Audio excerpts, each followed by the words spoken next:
ये वोल्टास का window AC है, काफ़ी गंदा था ये, फ्लो नहीं आ रहा था इसका, इसलिए इसका केमिकल सर्विस करना पड़ रहा है।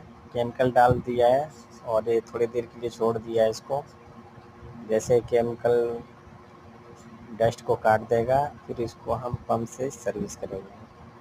ये हमारी टीम आई हुई है और ये सर्विस करने के लिए